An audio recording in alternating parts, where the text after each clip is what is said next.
penyakit hati.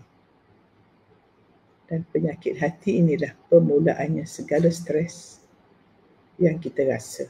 Sebab itu ada ulama mengatakan, stres itu, negatif stres itu, azab yang diawalkan kepada orang yang jauh daripada Allah. Takut tak dengar?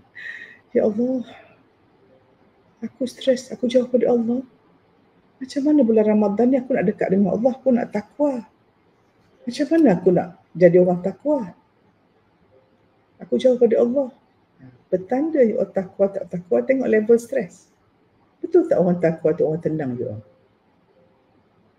Orang takwa tu Allah beri dia penyelesaian semua masalah. Rezeki tak disangka-sangka. Itu orang takwa. So kalau Ramadan ini untuk mendapat takwa, kalau kita tak jadi takwa setiap hari, macam nak ujung bulan Ramadan kita nak lagi best? Mula-mula pun dah kalah. That is why Bunda ambil inisiatif. Pada Ramadan tahun ni dah 3 hari dah.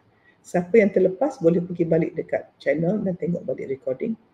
1, 2, 3, hari keempat dah. Macam mana kita nak tengok stres ini menyebabkan bukan batal pada kurang pahala puasa kita. Dan stres inilah membuatkan kita rasa hidup tak best. Benda sikit pun nak marah. Seolah-olah kita banyak bisul, kena paku sikit berdarah. Macam itulah hidup kita. Macam you all ada ulcer kat mulut.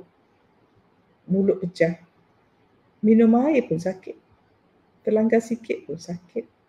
Macam itulah hidup kita. Stres itulah sakit jiwa kita. Semua tulis. Stres ialah sakit jiwa saya.